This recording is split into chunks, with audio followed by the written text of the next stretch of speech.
डर किसी गरीब आदमी को नहीं है, डर उन लोगों को जिनके घर में आईएएस आईपीएस बन गए इस चीज़ को लेकर और इस रिजर्वेशन के सहारे से वो डर रहे हैं कि हमारे बच्चे कैसे ऊपर आएँगे। ये तो उनको सोचना है, क्योंकि जब तुम इतनी बड़ी-बड़ी पोस्ट पे पहुँच गए हो और अच्छे ओहदे पे पहुँच गए हो, तो अब जो दूसरे लोग हैं उनको इसका मौका दिया जाए भाई। और बाकी जो विपक्षी पार्टियाँ हैं, उनसे भी हमारा अनुरोध यही है कि जब आप दलितों के मुद्दे पर बोलते हो और जो छोटे समाज के बारे में भी बोलते हो, जब उनसे वोट की बात करते हो, उनसे सहयोग की बात करते हो, तो अब उनकी बारी आई है कि आप उसको सहयोग करें। अपने-अपने राज्यों में आप भी इसको लागू करवाएँ। क्यों लोग रोड पर जाएँ, क्यों जुलूस निकालें, क्यों आपस में लड़ें, क्यों रैलियाँ निकालें? आप अपने आप ही खुद ही इसको लागू कराइए आप और लागू करिए। यदि कोई देश का राजा है, तो वो अपनी जाति को उसको भूल जाना पड़ेगा।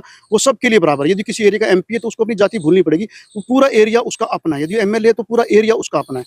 चंद्रशेखर आज़ाद ने ये बात कही है, तो सचमुच में वो जो संविधान है उसको समर्थन दे रहे हैं। जो उन्होंने लोकसभा में भी संविधान की कॉपी लेकर गए थे, संविधान के तहत ये डिसीजन लिया गया है, तो इसका मतलब है कि संविधान को महत्व दे रहे हैं, उसका समर्थन कर रहे हैं कहीं न कहीं। रिपोर्ट सबमिट की है इसकी अभी तो ये कहीं भी नहीं है। अभी तो लोकसभा में पेश होगा, पार्लियामेंट में पेश होगा, वहाँ पास होगा, तब जाके कुछ होगा। अभी इसमें कुछ हो नहीं सकता। आपके फेवर में दिया गया फैसला तो सही है, लेकिन आपको ही जेल में जाना पड़ जाए। सरकार आपके लिए काम कर रही है, कोर्ट आपके लिए काम कर रहा है, वो आपके लिए खड़ा है, आपके लिए काम कर रहा है। दोस्तों नमस्कार, मैं विकास, आप देख रहे हैं जस्ट टीवी इंडिया और एक बार फिर से विनोद चौहान जी मेरे साथ मौजूद हैं। लगातार वो बहुजन मुद्दों पे अपनी बात रखते हैं। ऐसे में वर्गीकरण का मामला चल रहा है, बात करेंगे। विनोद जी क्या कहेंगे, जो वर्गीकरण का मामला आया है उसमें 1 महीने कुछ दिन हो चुके हैं सर, लेकिन सरकार ने अभी किसी भी राज्य में, क्योंकि जो केंद्र में सरकार है वो उसकी राज्यों में भी उसकी सरकारें हैं, तो अभी तक सर जो केंद्र की मोदी सरकार है उसने अभी तक किसी भी सरकार को नहीं कहा कि वो वर्गीकरण जो सुप्रीम कोर्ट से फैसला आया उसको लागू करें। तो ऐसे में क्या मंशा लगती है सर आपको सरकार की? जो सुप्रीम कोर्ट का जो फैसला है उसमें क्या है ना, वो मैंडेटरी नहीं है, वो एडवाइजरी है। सरकार को एडवाइस किया गया कि वो अपने-अपने राज्यों के अंदर चाहे तो इसको लागू कर सकती हैं। अब ये सरकार की ड्यूटी बनती है कि वो इसको जल्द से जल्द अपने-अपने क्षेत्र में, अपने-अपने राज्यों में इसको लागू करे और बाबा साहब के उस सपने को साकार करे, जिसमें उन्होंने कहा था कि हर व्यक्ति को बराबर का हिस्सा मिलना चाहिए। जो लास्ट पंक्ति में व्यक्ति खड़ा है, उसको भी उसका हिस्सा मिलना चाहिए। ये सरकार को आगे आना चाहिए। सरकार ने अपना एफिडेविट सबमिट कर दिया इसके समर्थन में। जब एफिडेविट सबमिट ही कर दिया इसके समर्थन में, तो क्यों ना जो सरकार के राज्य हैं, उनसे क्यों ना इसकी पहल की जाए, और होना भी चाहिए। सरकार की मंशा से लगता है कि सरकार इसके फेवर में है और पॉजिटिव भी है सरकार। तब हम सरकार से यही अनुरोध करते हैं कि इसको अपने-अपने क्षेत्र में, अपने-अपने राज्यों में तो कम से कम इसको लागू करे। और बाकी जो विपक्षी पार्टियाँ हैं, उनसे भी हमारा अनुरोध यही है कि जब आप दलितों के मुद्दे पर बोलते हो और जो छोटे समाज के बारे में भी बोलते हो, जब उनसे वोट की बात करते हो, उनसे सहयोग की बात करते हो, तो अब उनकी बारी आई है कि आप उसको सहयोग करें। अपने-अपने राज्यों में आप भी इसको लागू करवाएँ। क्यों लोग रोड पर जाएँ, क्यों जुलूस निकालें, क्यों आपस में लड़ें, क्यों रैलियाँ निकालें? आप अपने आप ही खुद ही इसको लागू कराइए आप और लागू करिए। तो क्या लग रहा है, लोगों का जो मानना था, लोग जो लगातार आरोप लगा रहे थे कि कहीं न कहीं ये आरएसएस की साजिश है और इसीलिए इस फैसले को जो है समाज के बीच में डाला गया है, जो समाज की एकता बनती जा रही थी उसको कहीं तोड़ने की साजिश है। आपको लगता है सर कुछ ऐसा?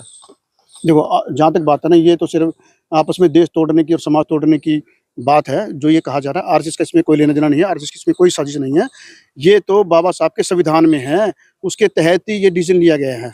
ये जो सुप्रीम कोर्ट में जो जजेस बैठे हैं, चीफ जस्टिस ऑफ इंडिया उसमें मौजूद थे, बाकी जजेस भी बैठे, उन्होंने अपने मन से ये फैसला नहीं लिया है।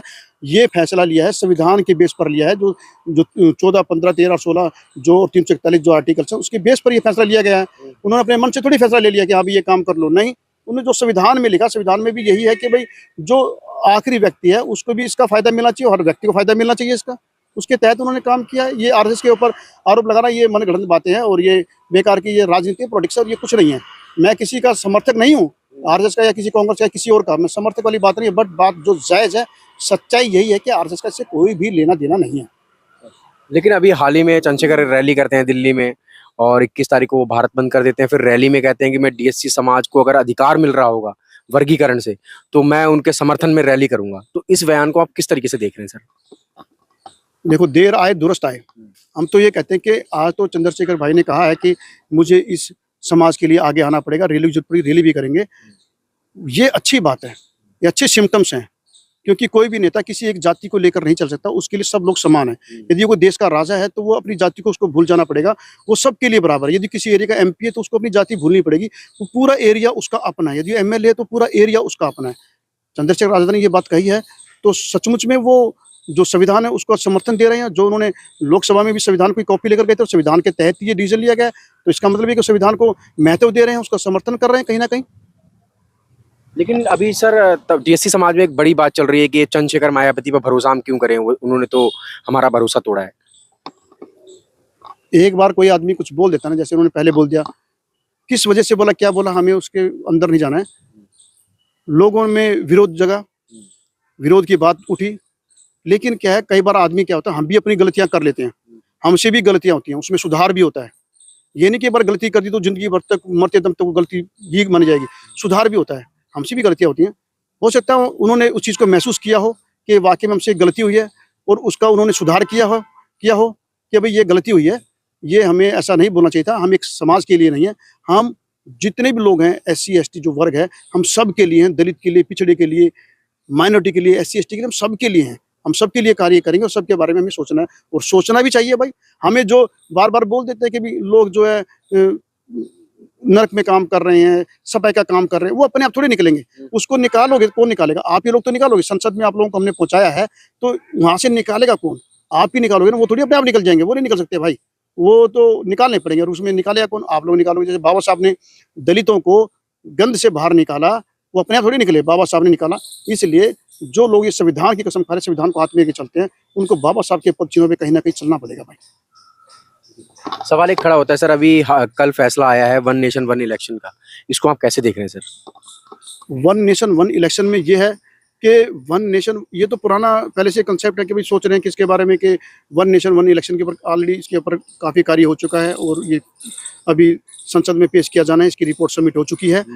इसमें फ़ायदा ये है कि बार-बार इलेक्शन ना कराने पड़े, कभी यहाँ इलेक्शन हो रहे हैं, कभी वहाँ इलेक्शन हो रहे हैं। लेकिन जो छोटी पार्टियां हैं, जो क्षेत्रीय पार्टियां हैं, कहीं ना कहीं उनको वो जो सोच रही कि उनको कहीं ना कहीं उनको नुकसान होगा इस चीज के लिए कि भाई। लेकिन सर मायावती जी ने इसका समर्थन कर दिया है वन नेशन वन इलेक्शन का। मायावती जी ने इसको समर्थन किया, तो मायावती की जो पार्टी है वो तो बाकी स्टेट्स में भी लड़ती है ना, वो एक जगह तो लड़ती नहीं है वो कि जो क्षेत्रीय पार्टी में उसको कहूँ कि क्षेत्रीय पार्टी है, वो क्षेत्रीय पार्टी का तो ठप्पा उसके ऊपर है नहीं, वो तो नेशनल पार्टी है, तो इसलिए उन्होंने समर्थन किया भाई।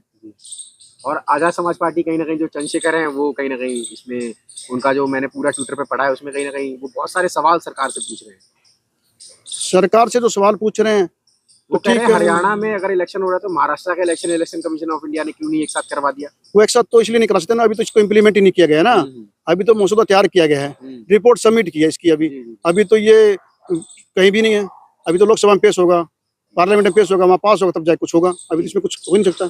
अच्छा, पूरे अभी हाल ही के अगर कुछ हम बीते हुए समय देखें, बीता हुआ समय देखें, तो उसमें राम मंदिर पे काफी चर्चा हुई, और आज राम मंदिर फिर से सुर्खियों में है, क्योंकि राम मंदिर में ऐसा कहा जा रहा है कि सफाई का काम करने वाली एक लड़की के साथ दुष्कर्म हो जाता है। सर, इसको आप कैसे देख रहे हैं? मंदिर के अंदर इस तरीके की दुष्कर्म की घटना होना, क्या लग रहा है सर आपको? सामाजिक स्थिति किस तरीके की हो गई है देश की?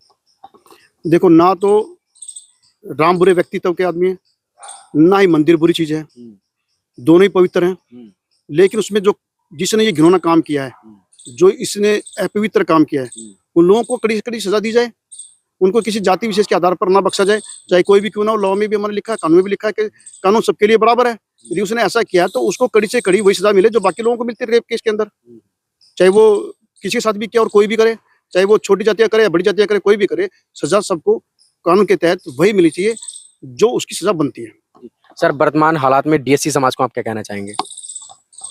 डीएससी समाज को तो हम यही कहना चाहेंगे, भाई आप कोई भी लड़ाई झगड़ा ना करें, कोई हू हल्ला ना करें, कहीं पर भी ऐसी हिंसात्मक गैर सामाजिक कोई रैलियां ना करें, कोई ऐसा काम ना करें कि आपको आपके फेवर में दिया गया फैसला तो सही है लेकिन आपको जेल में जाना पड़ जाए। सरकार आपके लिए काम कर रही है, कोर्ट आपके लिए काम कर रहा है, वो आपके लिए खड़ा है, आपके लिए काम कर रहा है, तो इसलिए आपको तो ज़्यादा कुछ करने की जरूरत नहीं है।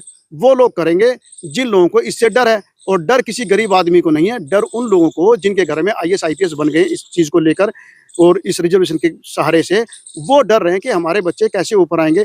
ये तो उनको सोचना, क्योंकि जब तुम इतनी बड़ी बड़ी पोस्ट पे पहुंच गए हो और अच्छे ओहदे पे पहुंच गए हो, तो अब जो दूसरे लोग हैं उनको इसका मौका दिया जाए भाई। और ये अच्छी बात है। हम तो ये कहते हैं कि गरीब आदमी कोई भी हो, मेरे पास भी छोटे लोग आते हैं, चाहे सफाई कर्मचारी, चाहे कोई मोची है। मैं भी सोचता हूँ कि ये बेचारा अपने बच्चों को कैसे पढ़ाता लिखाता हो, कैसे इसके बच्चे नौकरी लगेंगे। तो हम भी चाहते हैं कि ये रिक्शे वाले के उसमें भी जब रिक्शे में बैठते हैं तो मैं उससे 10 क्वेश्चन करता हूँ कि कैसे पढ़ाई कराते हो बच्चों को, कैसे बच्चे पढ़ रहे हैं। तो हमारे दिल में भी ये, मेरे दिल में भी ये भावना रहती है कि कहीं न कहीं इनके बच्चे भी पढ़ें लिखें, इनको भी रोज़गार मिले, इनका भी नाम हो। ये कब तक बेचारे ऐसे ही जीते रहेंगे? इंसान का जीवन बड़ी मुश्किल से आदमी को मिलता है और पूरा जीवन इसी में व्यतीत कर दे, तो ये शर्मिंदगी की बात है उन लोगों के लिए जो लोग ऊँचे पदों पर बैठे हैं और इसको इम्प्लीमेंट नहीं करा पा रहे हैं।